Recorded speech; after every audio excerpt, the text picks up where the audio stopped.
Bonjour, sans transition, donc après la démonstration de Maurice, nous allons continuer à creuser cette relecture de l'art et des technologies dans le virtuel et dans l'Oppline Prize. Alors avant de partir sur notre discussion sur le travail des curateurs et des artistes, et cette symbiose peut-être qui existe ou qui n'existe pas, comment les artistes deviennent curateurs, je vais donner la parole au fondateur d'Oppline Prize pour qu'il nous fasse un petit retour. Et avant tout ça, je voudrais excuser Orlan, excuser Yadmin et excuser voilà, qui ont eu un problème de train, de tournage, de transport et de santé. Voilà, et donc nous serons moins nombreux que prévu, mais je pense que ça sera aussi constructif. Michel, Philippe, Oppline Prize. Merci beaucoup. Donc j'ai le grand plaisir de vous présenter Oppline Prize après la brillante intervention de Maurice Benayoun. Alors je vous rassure tout de suite, c'est aussi notre invité d'honneur, donc il avait le droit de parler, d'autant plus que c'est la thématique qu'il a choisie pour Oppline Prize. Alors d'abord quelques mots pour vous dire que nous sommes vraiment très honorés d'avoir été invités lors de ISEA 2023. C'est avec beaucoup d'émotion que nous vous présentons Oppline Prize International 14 et 15, qui a été créé en 2009 dans un monde où il n'y avait pas de smartphone ni de réseaux sociaux. Nous sommes donc des pionniers et depuis 15 ans, Oppline Prize, manifestation reconnue d'utilité publique, joue un rôle majeur sur la scène de l'art contemporain en décernant des prix honorifiques, numériques, intergénérationnels, ouverts à tous. Nous voulions vous dire plein de choses, mais là, nous souhaitons vraiment donner la parole aux artistes. C'est pour ça que je vais passer sur ce qu'est un peu Oppline Prize, c'est-à-dire que c'est avant tout une communauté. Nous avons présenté plus de 150 curateurs qui s'impliquent en choisissant un artiste et qui donc ont soutenu plus de 200 artistes. Cette exigence de la sélection est la grande fierté de Oppline Prize. Nous avons la volonté de défendre l'art dans toutes ses formes, tout en ayant un attachement particulier aux nouveaux médias et aux nouvelles technologies. Aujourd'hui, c'est une communauté nationale et internationale qui se regroupe autour de grands créateurs, de jeunes artistes émergents, ainsi qu'un public très varié de tous âges et de toute culture. Oppline, c'est aussi un challenge dont on va vous parler online pour les artistes qui doivent se faire connaître par les votes du public. Ce concept, à la fois ludique, innovant, actuel et numérique, a pour but de se mobiliser pour incarner la vitalité, la scène artistique d'aujourd'hui. Je dois vous dire que chaque année, un invité d'honneur choisit la thématique. C'est ainsi que nous avons eu le grand bonheur d'avoir pour invité d'honneur Romano Palca, Orlan, Rulio Leparc, Catherine Icam, Théo Janssen, Jacques Villeglé, Tania Moreau, Alain Fleischer, Nathalie Grasset, Esther Ferrer, les Jacob McFarlane, Dominique Perrault. Pour cette édition, les curateurs sont Maurice Benayoun, Nils Asiosmanov, Benoît Couty, Jean Jaguet, Maria Grazia Mattei, Daniel Capellian, Dominique Moulon, Takuya Nomura, Orlan, Odile Rodolphi, Mathieu Vabre. Ils ont choisi les artistes Golnaz Berouznia, Eugénie Chernyshov, Jérémy Griffo, Kim Chichitz, Yann Min, Pierre Pose, Rob Ness, Yann Thomas, Paulo Scopola, Vidya Kelly, Atsuhiko Yasuda.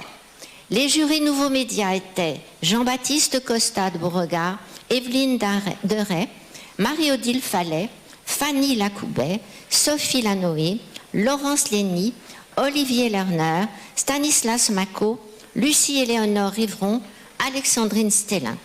Nous remercions tous les artistes qui ont accepté de participer depuis toutes ces années et tous nos partenaires, dont bien sûr le et toutes sortes de partenaires que je ne vais pas vous nommer, parce que je préfère donner la parole à notre invité d'honneur, Maurice Benayoun, et qui a choisi la thématique sublimation, réification, symbiosis, avec cette table ronde où vous allez trouver donc Maurice Benayoun, Jean-Jacques Gay, Dominique Moulon, Vidya Kelly, Golnaz Beruznia.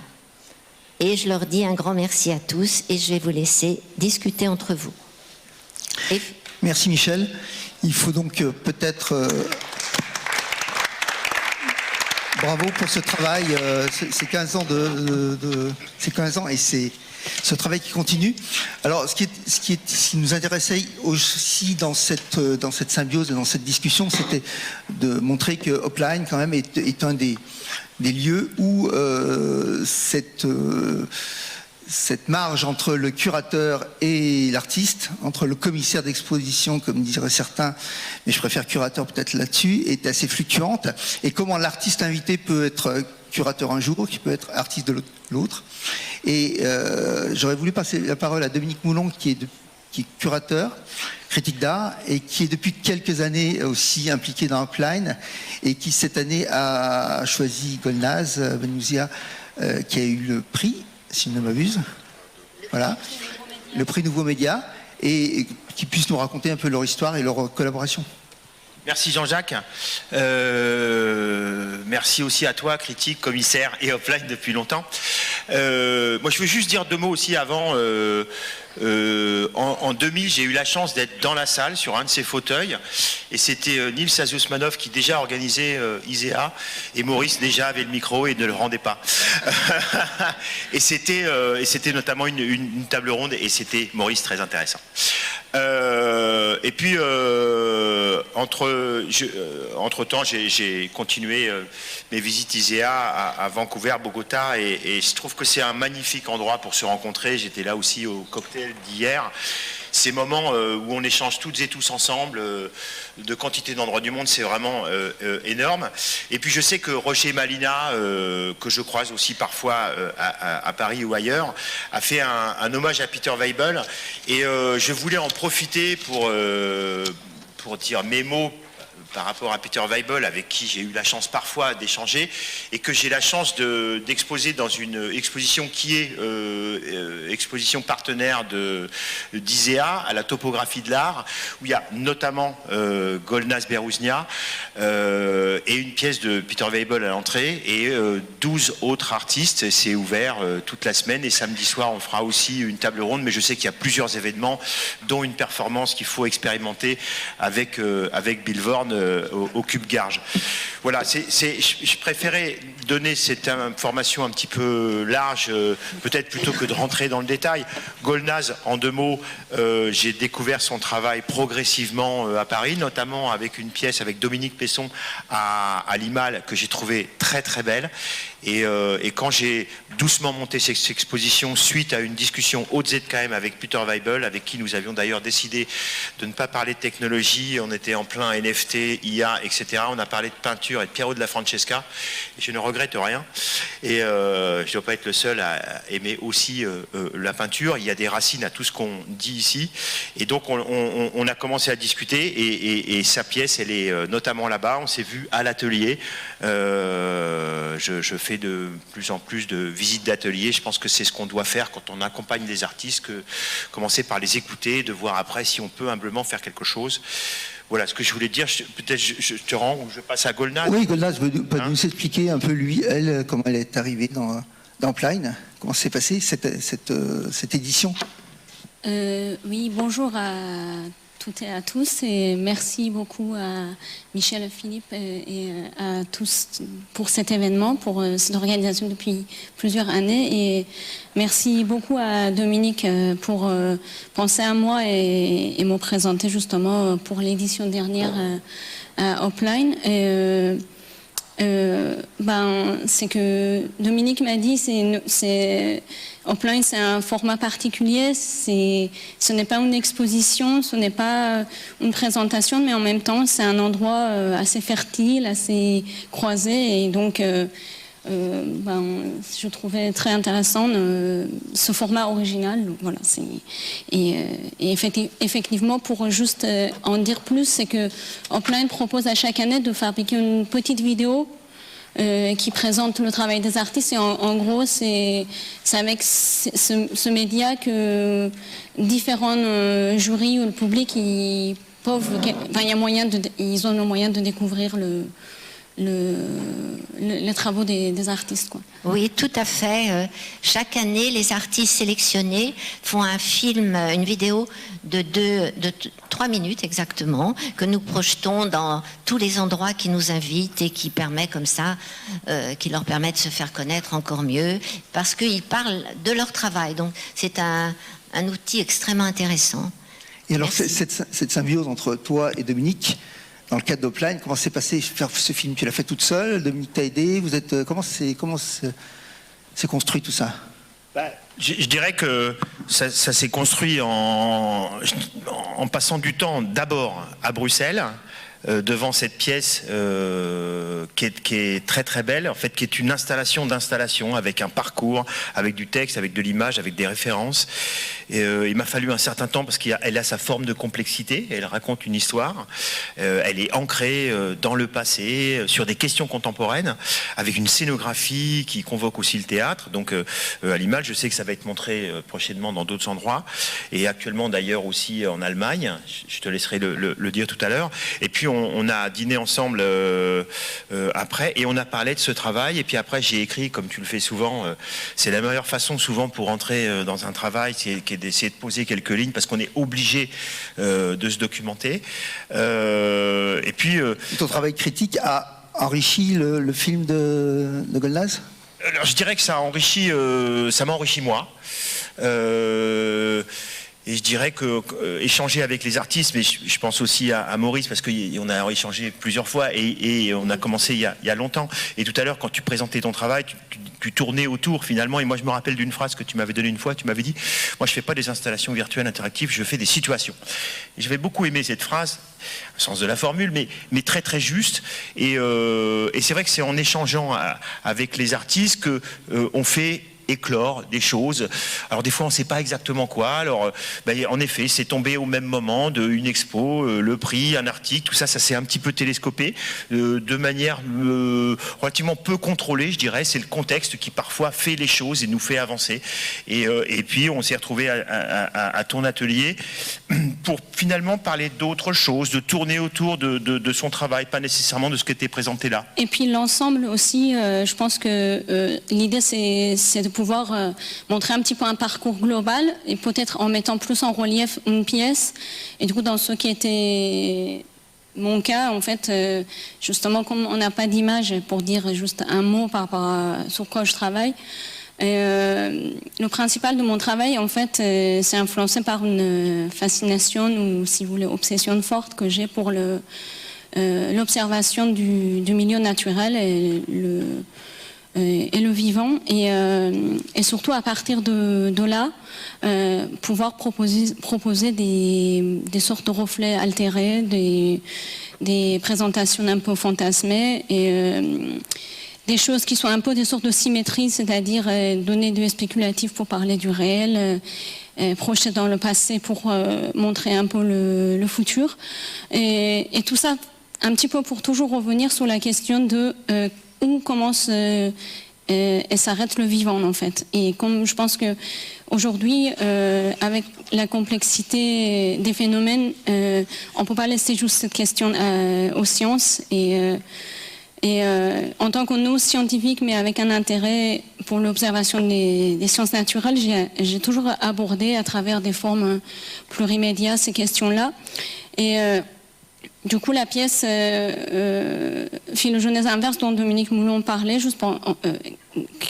dans laquelle j'ai ma co-auteure Dominique Paysson, c'est un petit peu aussi, ça se situe aussi un petit peu dans ce parcours-là, c'est-à-dire proposer une sorte de fake museum, quelque chose de parallèle ou de faux qui quand même renvoie au parcours vivant, à la philogenèse, et finalement questionner cela. Et tu l'as fait, cette vidéo-là, tu l'as fait comme une œuvre? C'est vrai que c'est compliqué quand tu es artiste nouveau média et tu travailles à quel moment tu es dans la création et à quel moment tu es dans l'archivage ou la représentation. C'est un petit peu, peut-être je l'ai travaillé un petit peu comme une petite création. D'ailleurs, je remercie mon partenaire Rémi Boulnois qui a travaillé vraiment, avec qui je collabore aussi. D'ailleurs, il a fait la scénographie de Philogenèse inverse et il a fait l'écriture de cette vidéo.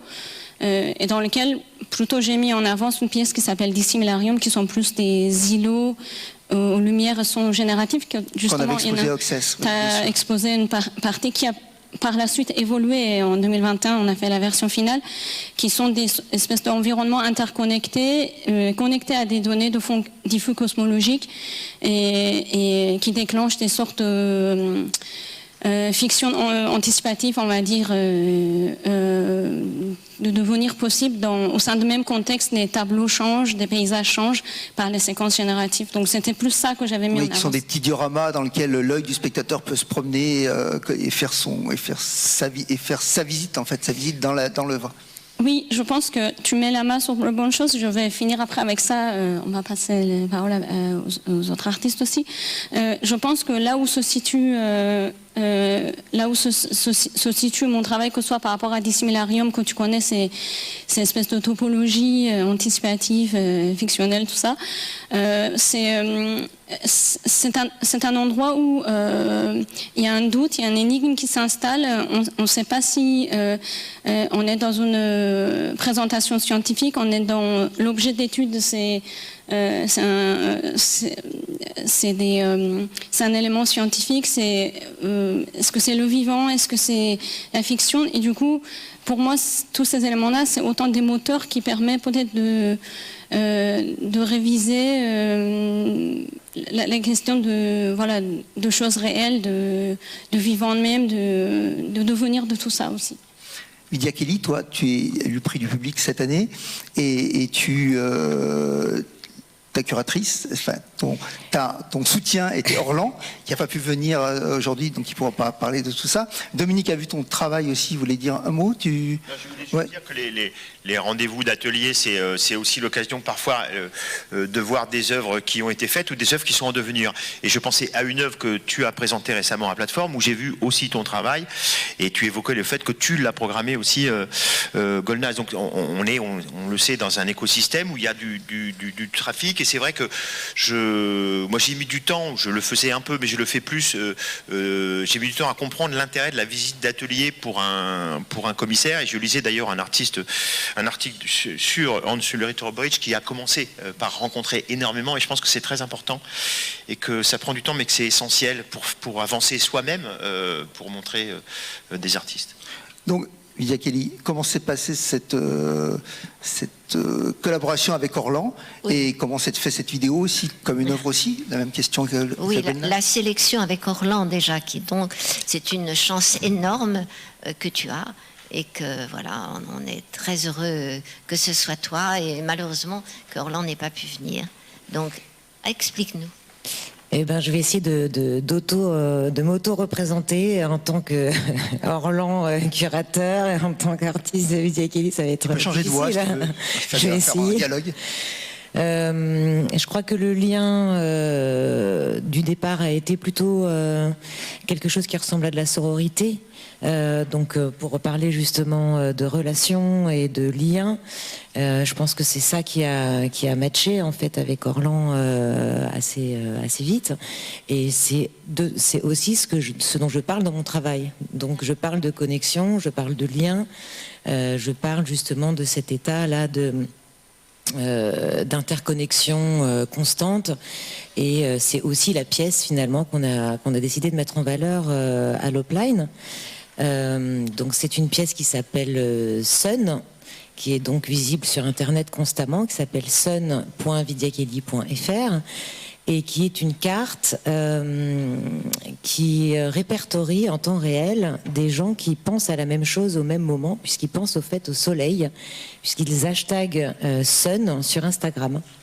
Donc c'est une grande carte où il y a des soleils qui viennent apparaître aux endroits où ont été géolocalisés les postes. Et donc ça fait une sorte de trajectoire de soleil frénétique, géométrique, et qui du coup vient poser ces questions de ces guides, de ces endroits dans le digital qui sont liés à ce qu'on vit, mais qui ne sont pas du tout les mêmes traductions, puisqu'évidemment tous les posts ne parlent pas du tout de soleil, mais de gens qui boivent un café à une terrasse ou qui sont en swimming pool, swimming suit sur un boat. Et cette Donc, vidéo voilà. pour Upline, tu l'as fait comment? Alors, du coup, la vidéo, c'est plutôt une médiation pour parler en fait de ce travail-là, puisque c'est encore une fois dans ce dialogue que je m'inscris beaucoup, voilà.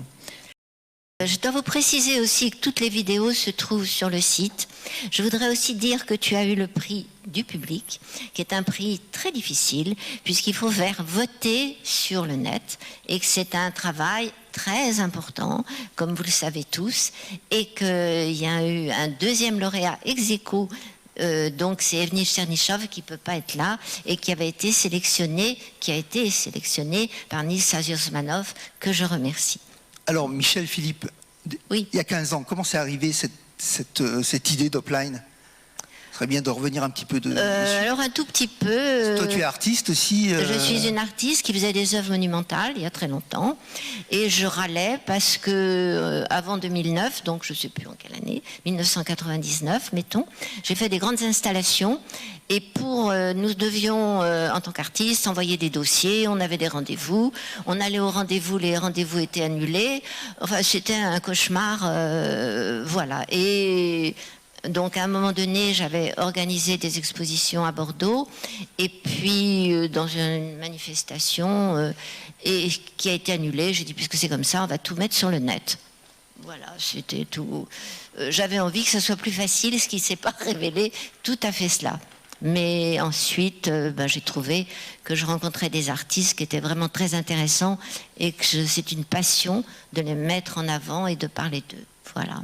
Je voudrais aussi demander à Maurice Benayoun qui il a choisi comme artiste, parce que qui as-tu choisi comme artiste?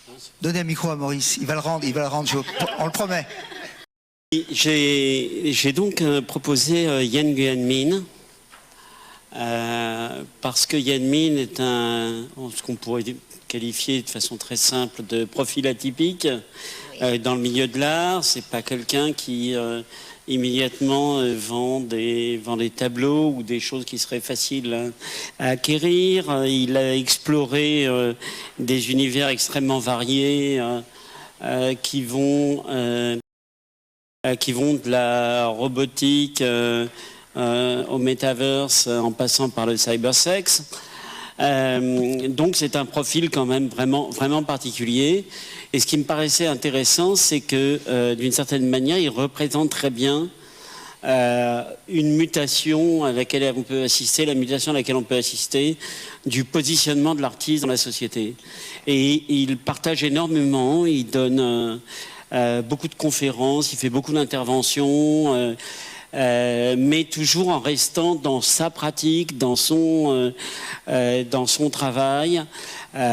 Donc voilà, on a, je crois, un profil tout à fait remarquable, et ça me paraissait intéressant de faire ce choix. Alors justement, à ce propos, nous vous invitons, parce que chaque année, nous présentons l'Or de Nuit Blanche, qui a changé de date. Ça aura lieu le samedi 3 juin, où Yen Minh fera une performance dans le métaverse, donc à 20h à la mairie du 17e, et on vous invite. Jean-Jacques, quel artiste avais-tu choisi? Alors, cette année, j'ai choisi Yann Thomas. Pourquoi Yann Thomas? Parce que Yann Thomas, c'est un artiste qui travaille sur l'énergie, et sur l'énergie artistique. Donc il a racheté une usine d'électricité, Ouest Lumière, une compagnie d'électricité, Ouest Lumière. Il a monté des actionnaires, il est président, et il poursuit tout un travail artistique par rapport à ça, et justement sur cette énergie artistique aussi. C'est lui qui a fait la grande installation avec des bicyclettes au Grand Palais, où tous les spectateurs étaient invités à venir pédaler pour créer de l'énergie pour Fukushima, je crois, c'est ça. Voilà, donc il me semblait que cette énergie, ce côté virtuel de l'artiste était quelque chose qui pouvait correspondre à Offline Price et pouvoir passer comme ça vers les spectateurs dans le web. Mais je voudrais poser une question peut-être à Maurice, qui était curateur et qui est artiste. Comment se passe cette relecture un peu de l'art de ses collègues ou de son art? Là, on t'a vu tout à l'heure réétudier les concepts que tu as travaillés par rapport à cette map. Et comment toi, tu te sens comme curateur? Comment tu peux prendre soin des autres alors que tu es artiste? Comment ça se passe? Comment se passe le dialogue? Eh bien, pour moi, on assiste à un phénomène intéressant. Au XIXe siècle, quand la photographie est apparue, les artistes se sont repositionnés parce qu'ils ne pouvaient plus se contenter de peindre des fleurs, des paysages et des portraits. La machine le faisait, tout d'un coup. C'est-à-dire que leur métier était tout d'un coup délégué à une machine. Eh bien, qu'est-ce qui s'est passé? C'est pas du tout qu'ils étaient déprimés, encore que peut-être, je sais pas, j'ai pas d'infos. Certains l'étaient. Ils se sont dit, bon, bah maintenant, qu'est-ce qu'on peut faire? Et c'est probablement de là que se sont développées les pratiques comme ce qu'on appelle l'impressionnisme, le néo-impressionnisme et toutes ces vagues de la fin du 19e qui annoncent complètement les pratiques du XXe siècle. Alors, ce qui est intéressant, c'est que justement, le glissement auquel nous assistons depuis le début du XXe siècle, c'est celui qu'on a pu observer avec des artistes comme Duchamp. Duchamp a commencé par faire de la peinture. Il a commencé par faire de la peinture, il a fait très vite de la peinture assez proche de la peinture futuriste, entre le futurisme et le cubisme, ou le cubofuturisme. Et tout ça paraît bien naturel, encore que c'était assez mal vu à cause de la thématique, c'est-à-dire un nu descendant l'escalier, c'était pas la naissance de Vénus, c'était probablement quelque chose de plus explicite. Et donc avec des gestes successifs dont l'histoire de la fontaine, eh bien, il est à ce moment-là en position de curateur, c'est-à-dire qu'il fait partie d'une exposition où on lui demande de recommander les œuvres et les artistes, et là, il propose de présenter une œuvre qui s'appelle Fontaine. Tout le monde connaît l'histoire. Ce qui est intéressant, c'est qu'il était tellement curateur qu'il n'a pas choisi que l'œuvre qu'il aurait faite, mais en fait, il a choisi l'artiste qui a fait l'œuvre. Et donc maintenant, de plus en plus, on pense que c'est Elsa von Freytag Loringhofen qui aurait produit Fontaine. Est-ce qu'elle s'appelait Fontaine? Ça, c'est une autre chose. Mais ce qui est intéressant, c'est qu'on se rend compte que dans ce geste d'appropriation artistique, il inaugure toute une vague, toute une période des pratiques artistiques au XXe siècle qui se sont diversifiées telles qu'on peut le voir et qui se diversifient aussi dans les pratiques des lauréats et des... Et quand tu étais curateur à Offline, comment ça s'est passé? Tu as été curateur avant d'être invité d'honneur 2 ans de suite. Il a eu toutes les casquettes. Oui. Artiste, curateur, concepteur. Oui, comment ça s'est passé? Oui, mais là, en fait, je m'en suis expliqué tout à l'heure. Je me suis dit, qu'est-ce qui fait le plus sens maintenant, le plus de sens? Comment comprendre ce qui est en jeu pour quelqu'un qui se dit artiste et qui se dit maintenant je dois produire, je dois faire quelque chose qui correspond à mon costume, à ma casquette et qui se dit bah voilà, je suis un artiste de la fin du 20e et du début du 21e et là tout d'un coup c'est venu un petit peu comme une évidence. Je me suis dit Yann, voilà, il est atypique, il est justement pas celui qu'on choisirait parce qu'on pense immédiatement qu'est-ce qui est métal dans une galerie. Alors maintenant il est dans toutes les galeries, donc c'est formidable. Ce qui prouve quand même que l'impact de Hopline existe, très concret, c'est-à-dire donner la possibilité à des artistes de faire connaître leur travail, même s'ils ont déjà une longue carrière. Et Yann a une longue carrière derrière lui et une longue carrière devant lui, visiblement, puisque... Je peux ajouter aussi quelque chose, c'est qu'il a eu le prix des curateurs. C'est-à-dire que 11 curateurs l'ont choisi, enfin 11. La majorité l'a choisi, c'est un prix donc encore d'un très haut niveau puisqu'il y a 3 prix. Le prix du public par les votes, le prix du jury Nouveaux Médias et le prix des curateurs. Voilà, donc ce sont des prix honorifiques, on est très fiers. On ne va pas dire qu'on a fait ça pour faire plaisir à Maurice. Oui. Mais je vais passer à une artiste, à Vidya Kelly. Tu travailles sur d'autres projets, notamment des projets de biennale et tout ça. Comment se passe ton travail de curation ou de dialogue avec d'autres artistes qui font autre chose que ce que tu fais? Moi, je rejoins en fait complètement cette initiative d'Hopline aussi, puisque finalement, c'est une chance. En fait, à chaque fois, on donne une chance à des gens et on permet d'inscrire encore plus par rapport à mon travail. Finalement, c'est pas si dissocié puisque, comme je l'ai dit, je travaille sur le lien, je travaille sur le partage et j'essaie de les matérialiser sur plusieurs formes. Et finalement, le format de curation est une forme finalement d'expression aussi plastique, plus conceptuelle, mais quelque part qui exprime complètement cette volonté de prendre soin. En fait, c'est le mot aussi qui a été utilisé juste avant, puisque c'est un milieu qui est difficile. Comme ça a été dit juste avant, et qu'on a besoin en fait des uns des autres, et qu'on fait tous partie finalement d'un réseau communicant, et d'en être acteur, et non pas que passif finalement, puisque ne pas que recevoir, mais aussi pouvoir donner, ça fait vraiment partie du travail, et je pense même que c'est un engagement. En tout cas, moi je le vois comme ça, plus politique, voilà. Et Philippe, si tu peux, je voulais te dire un mot sur les mutations, en 15 ans, tu as vu changer les choses, tu as vu comment... Il y a un aspect qui n'a pas trop changé, parce que je me suis arc-bouté dessus, c'est de populariser l'art contemporain, et je l'ai apporté dans Hopline en allant chercher des listes d'éventuels, comment dirais-je, de personnes qui viendraient voter pour nos artistes.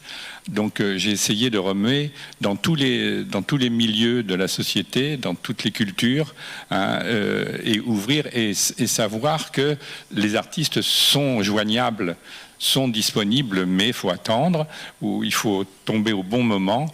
Et ça, c'est ma tâche depuis la création d'Hopline, le côté donc populariser le travail des artistes. On pourrait dire peut-être, mais je vais donner la parole à Dominique parce que je pense qu'on a besoin de témoigner là-dessus. Est-ce que tu ne penses pas qu'une initiative comme Hopline a apporté sa pierre au fait qu'on n'appelle plus l'art numérique, mais l'art d'aujourd'hui qui travaille avec les technologies?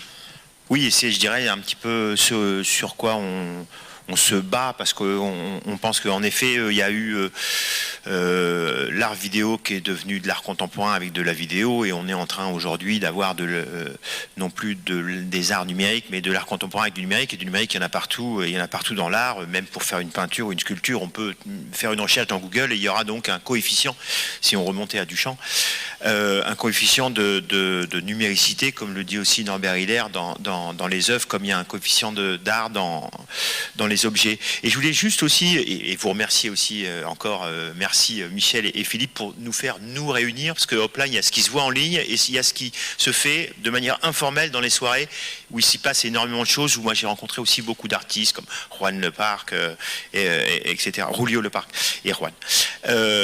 Et je voulais juste une minute rebondir rebondir, et je rends pas le micro, rebondir sur la photographie que tu évoquais tout à l'heure, Maurice. Et je trouve intéressant le monde que l'on vit aujourd'hui. Et quand tu parles de l'émergence de la photographie qui va agiter le monde de l'art et le monde des images, moi j'aime beaucoup aussi un deuxième temps, je pense qui est très important, qui est celui de Kodak, qui dit tu appuies sur le bouton et la photo et on s'occupe du reste. C'est-à-dire la photographie elle est intéressante quand elle émerge, elle est intéressante quand elle est démocratisée. Et si on prend notamment ce qui se passe aujourd'hui avec l'IA, on ne vit pas l'émergence, la réémergence ou la suite de l'IA qui n'en finit pas de poursuivre et qui s'améliore, mais on vit une forme de démocratisation et qui pose des questions de la relation aussi des mots à l'image, puisque on fait souvent des images avec des mots. Ce que je disais récemment en rigolant dans un vernissage, que finalement on assistait un petit peu à la victoire de la poésie sur la peinture. C'était une forme de provocation, ce que je ne pense pas, parce que je pense que pour faire évoluer ces images, il faut avoir un regard et les mots ne suffisent pas. Mais si je voulais dire ça, c'est parce que en vous regardant tous les trois, je me disais que finalement, il y a des mots ou des coordonnées ou des caractères ou des concepts. Tu as réussi à parler de ton travail avec essentiellement des mots, et on sait l'importance des mots dans un travail que je pourrais qualifier dans une certaine mesure assez conceptuel. Et ton travail aussi, si on le prive de ces cartels qui font partie de l'esthétique de l'œuvre, c'est très difficile. Et c'est vrai qu'aujourd'hui, on vit dans cette relation des mots aux images plus que jamais, et on en a un petit peu, entre guillemets, la preuve par le concept, par le travail en ligne ou par l'importance du cartel dans l'œuvre. C'est ce que je voulais mentionner pour raccrocher au monde dans lequel on vit, où le monde est agité justement par ces algorithmes qui n'ont cessé de nous faire réfléchir. Où on est vu partout. Il y a Justine Aymar qui est une des gagnantes du prix Hopline qui m'a envoyé un mail, qui m'a vu là. Voilà, donc pour clore, parce qu'on a dépassé un petit peu, il faut juste qu'on nous rappelle quand le prochain rendez-vous d'Hopline. Le prochain rendez-vous, donc, c'est l'heure de Nuit Blanche, samedi, c'est 3 juin, pour une performance de Yann Min. Et l'année prochaine, nous ne savons pas. 3 juin 2003, toujours avec Maurice, sur la thématique. Exactement, sublimation, réification, symbiosis. Et puis juste, j'en profite, excuse-moi, pardon. Bon, on part. Ouais.